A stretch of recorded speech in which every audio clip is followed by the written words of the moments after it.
Hi everybody, welcome back to the Menshik Club. So I thought that today I would perhaps humiliate myself. I don't know, equip myself well, I'm not really sure.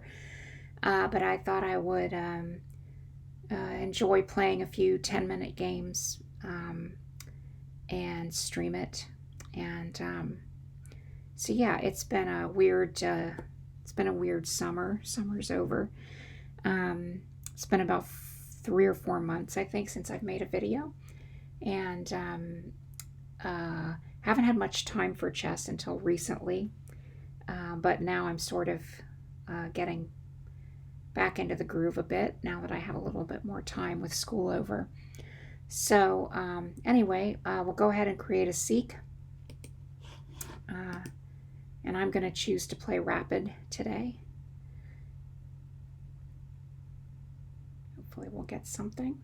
Ah, here we go. Okay.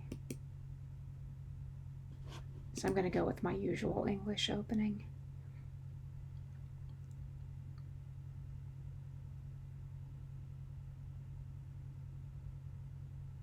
And my opponent seems to be maybe not there.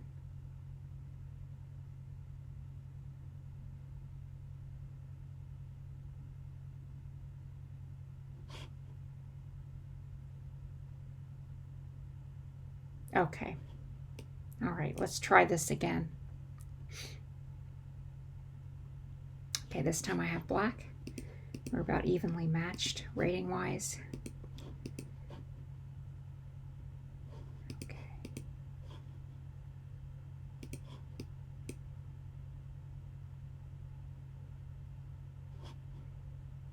Bishop b5, that doesn't strike me as being a really great move. Usually as white, you want your white squared bishop in the advanced French, well, in the French in general. So yeah, so now I've got this nice clump of central pawns now. I've got the bishop pair. I think I'm going to develop the knight to h6.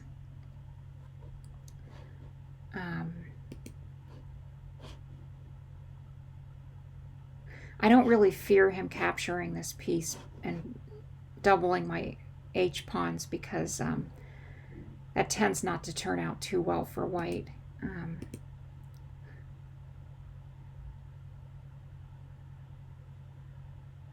Yeah, so I'm just going to capture in the center. I'm going to keep developing.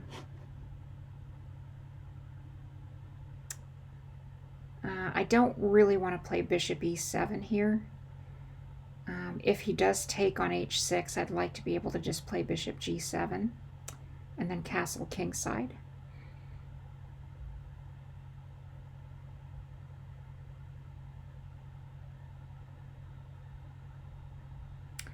But on the other hand, it's not real clear how I should develop. If I play knight f5, he can play g4. I don't think I mind that, though. Okay, so he just goes b3. I'm just going to go bishop e7.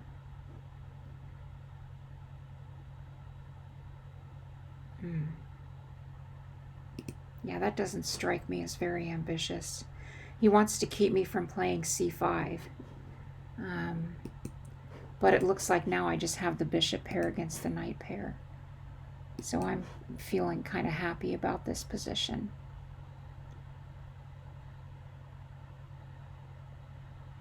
Next, I'm going to try to play f6 and or c5,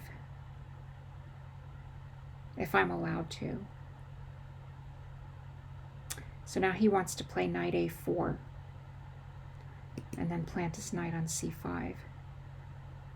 But I'm not going to allow that.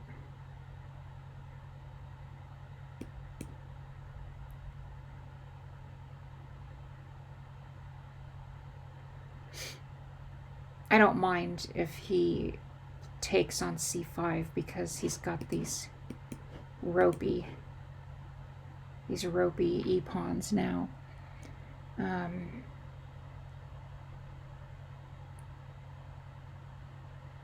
Now if I play bishop b4, how does he get his... Oh, that's how. He plays knight c6.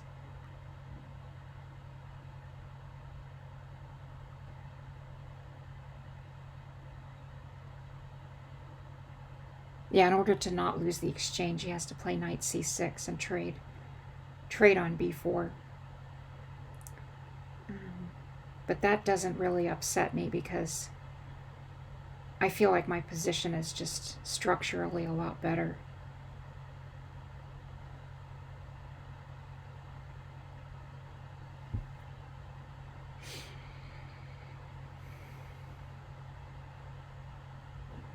So he gives up the exchange.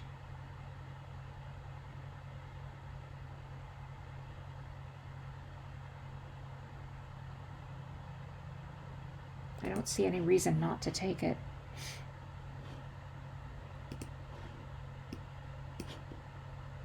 So now he doesn't have the knight c6 move any longer.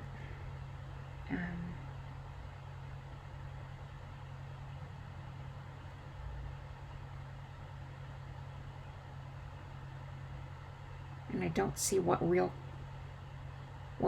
compensation he would have for that exchange.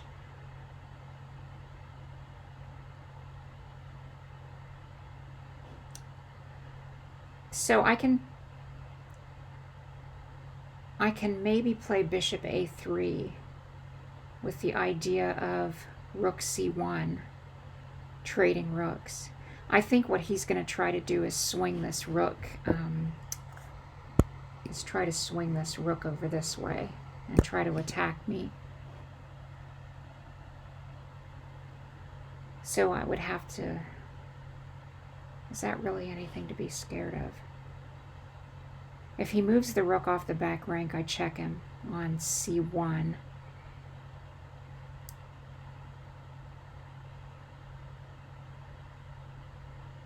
Yeah. I think what I'm going to do is just simply play rook c7, and then I kind of reinforce the f-pawn, and I'm preparing rook c8. So he plays queen g4. Is there a threat here? I don't see that there is. Rook f6 is tricky.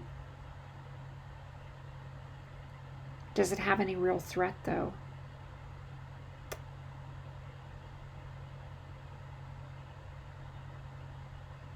Knight takes e6 isn't a threat.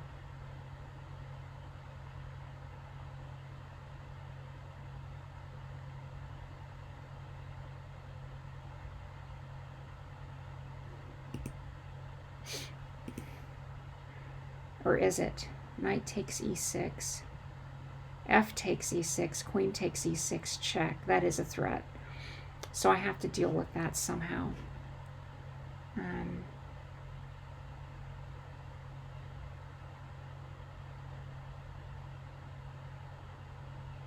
Maybe just queen a6.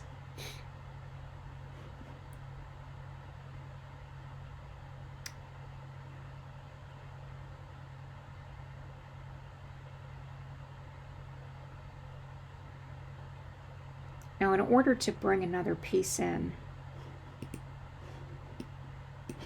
I don't believe this.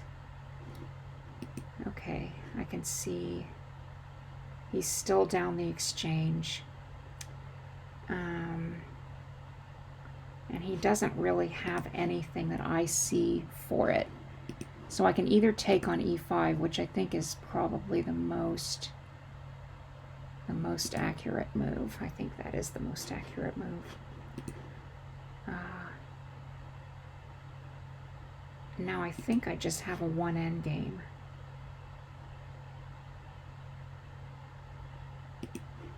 But I don't necessarily need to be the one to exchange first. I can attack the f3 pawn and leave him potentially with a weakness if he's the one who exchanges on e5.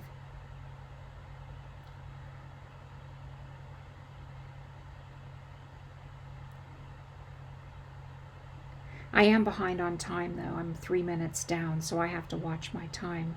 That's a problem I sometimes struggle with, is getting into time pressure.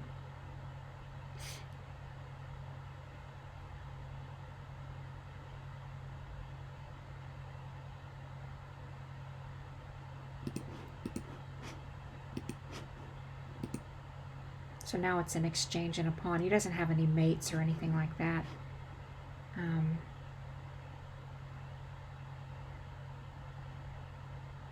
Actually, it's an exchange and 2 pawns, if we want to get finicky about it.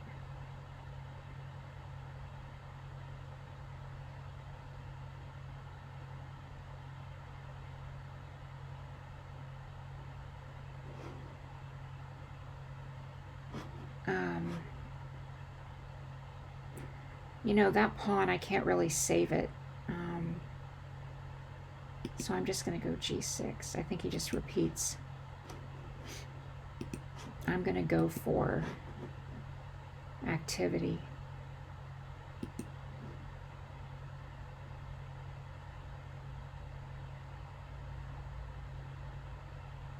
Because if I get my rooks on the 7th,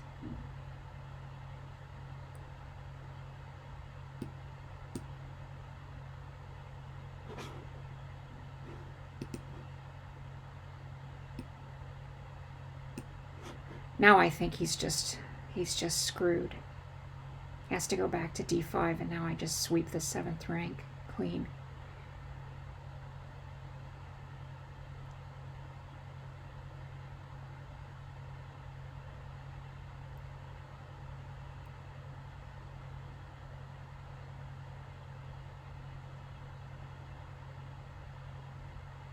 Okay. You don't have to ask me twice.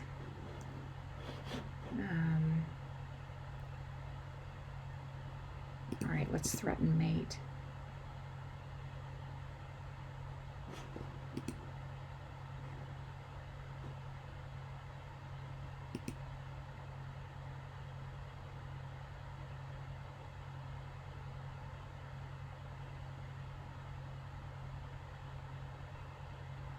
So my king's just going to get out through this escape hatch to h6 here. All right. I'm still threatening like 2 different checkmates.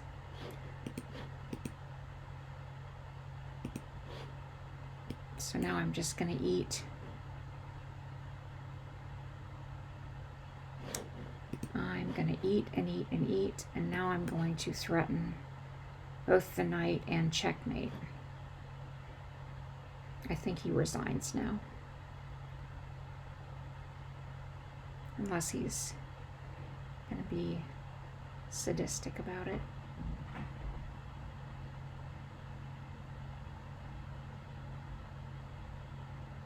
Truthfully, I could have done this before, but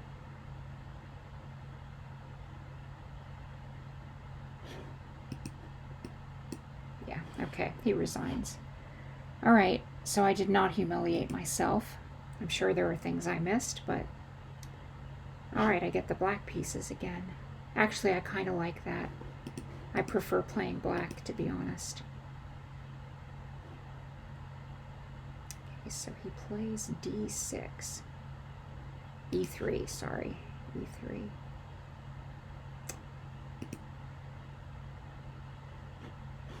Oh, he's a Stonewall player.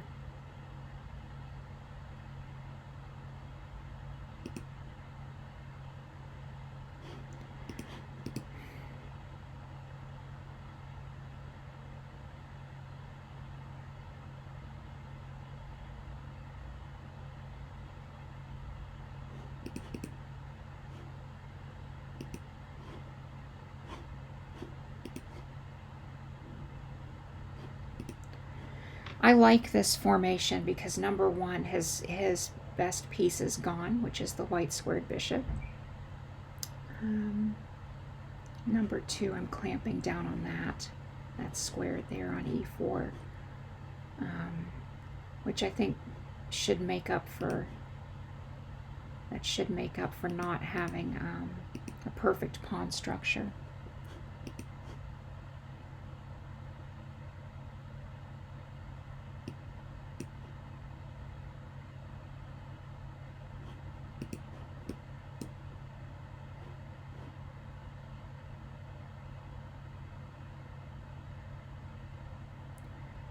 Knight takes knight.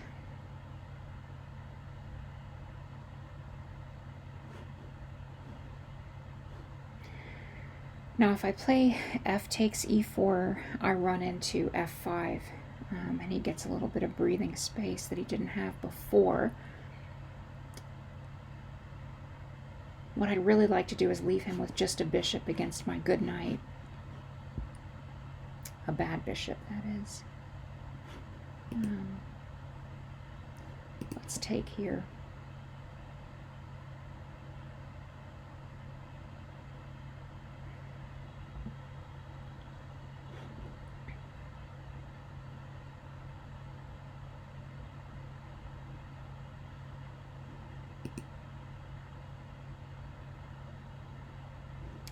Now he has a huge problem here, which is that his knight is trapped.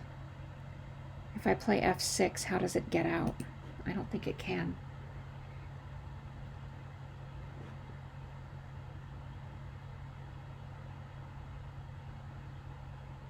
He's going to have to sacrifice a piece.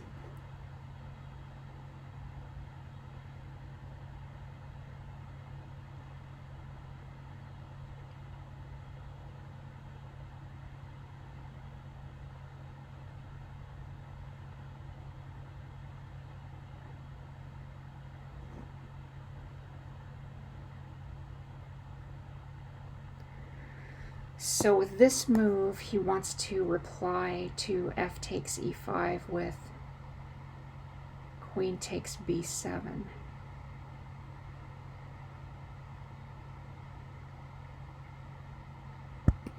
Here. He wants to basically run roughshod over my queen side and all that happy stuff. I think I could actually just ignore that, because if I play queen c8, his knight is still trapped and he doesn't even have the capture.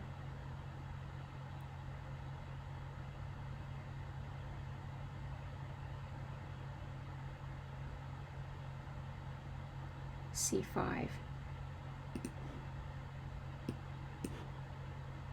The thing I like about this queen c8 is I'm also defending e6 as well. So I should just be a piece up. He has a little bit of compensation, but not much.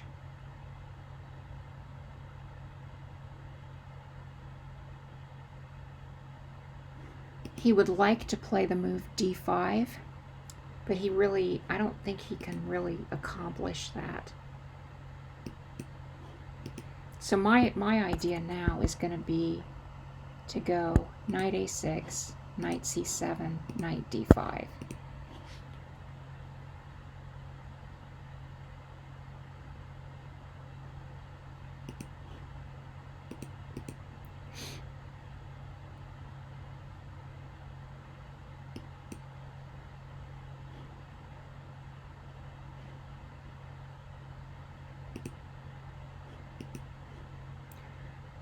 And now I'm going to just go queen d7.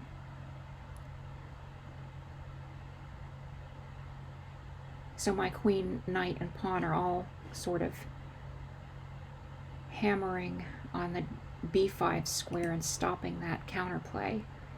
And once I stop this counterplay on the queen side, then I'm going to be able to play moves like king h8 and rook g8.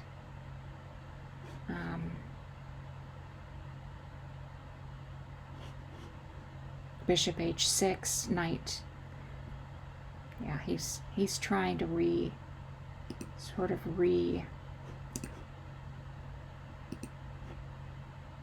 reconfigure his pieces, maybe get the bishop to the king side where it has a little bit more scope.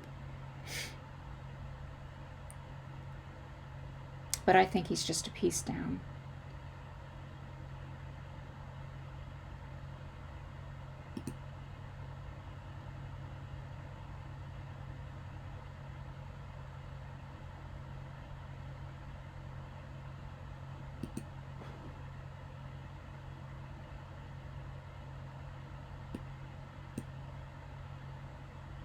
I'm not sure if that was a blunder or that was just desperation on his part. Now he's just losing all his pawns, I think.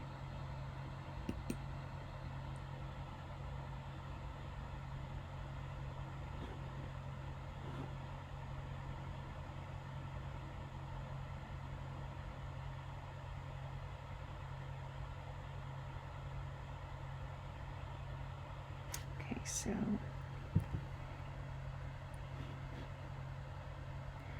so the trap of here, of course, is that if I take the pawn on e5, bishop c3 pins my queen. But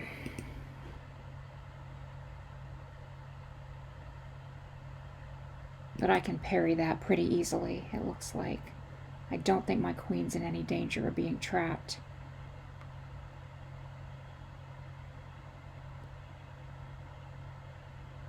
I'm still running a little behind on time too, but I don't think it's an emergency.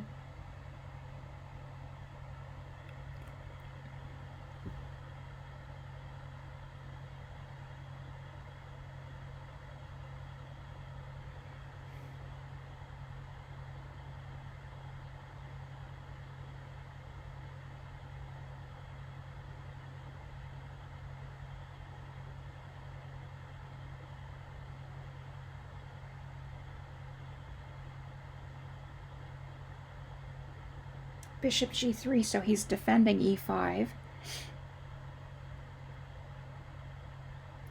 He's also going to try to play rook to d1 with the idea of trapping my queen. So that is not my idea of a good time.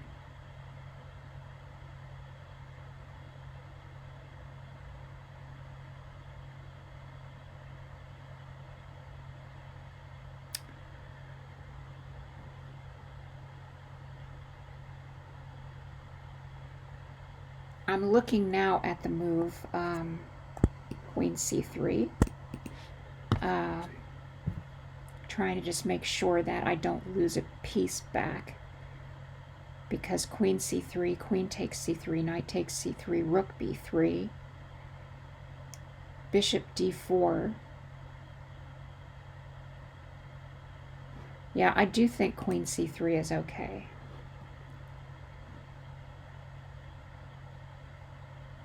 I really have to step it up in terms of time. This is something that I have a real weakness with. Oftentimes is getting into a good position and squandering it by getting into time pressure and then blundering my advantage away. That's something that I've struggled with for most of the time that I've been playing chess, actually. So it's better not to overthink these things if I can avoid it.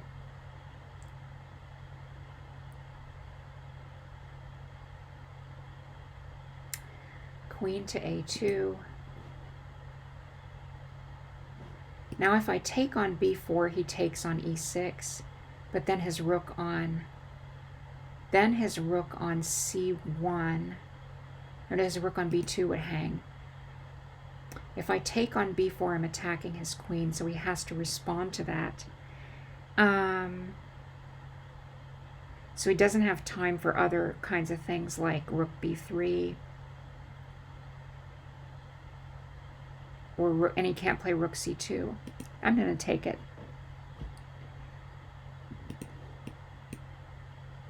So he's making a kind of a desperado sacrifice here. He doesn't have a check on f6.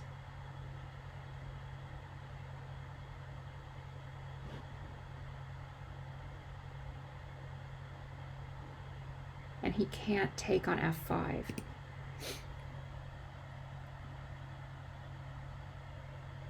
So now he wants to play bishop f6 check.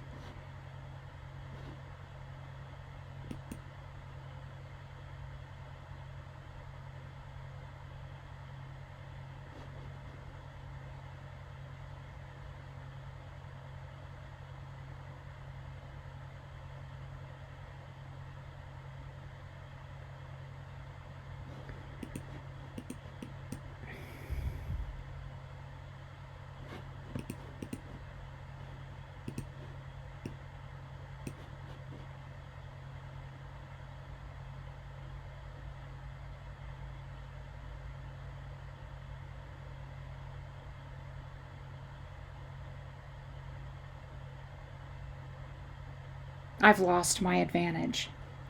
This is exactly what I was talking about. Is I think I've now lost my advantage. This is not good. Maybe I haven't. Because I'm still a piece up. What is his threat?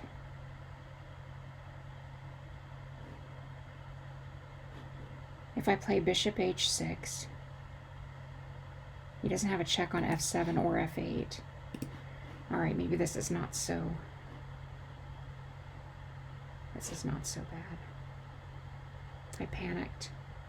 But I am down to 2 minutes and 20 seconds, and that's not good.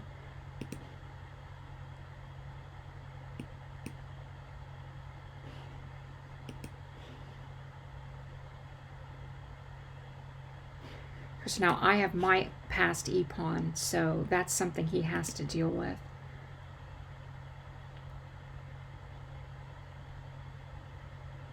I need to get all my pieces into play, though.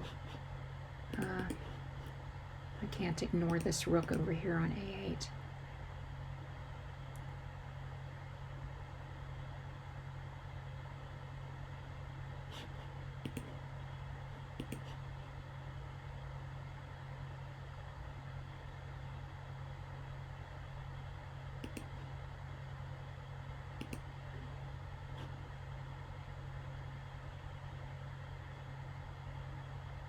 So he plays rook d7, but I just play e2.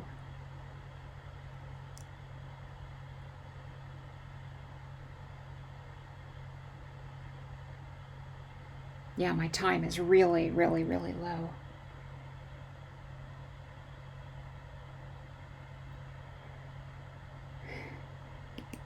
Oh, now he wants to play h6. Sneaky, sneaky.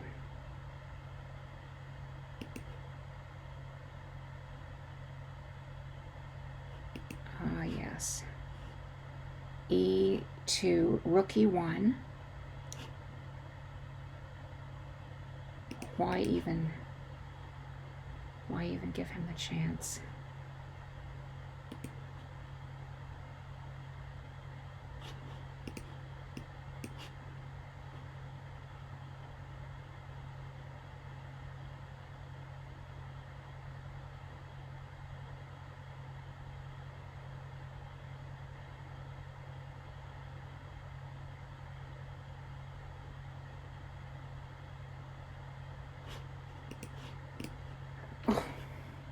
That was a mouse slip. I meant to play rook to f8 or rook to e8.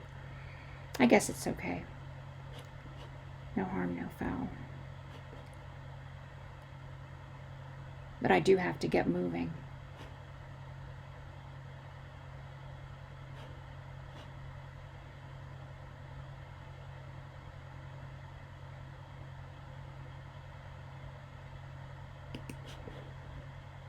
You know what? I have to defend that.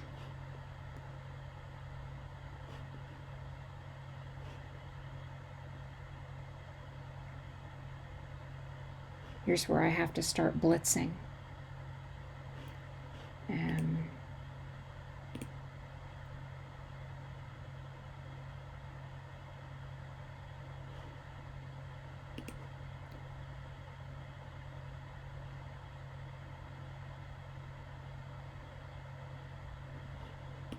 I've got some tactical ideas. Plays rook to d3. There's no threat there.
Okay, now I think I have my wits about me. I think I see how to finish this.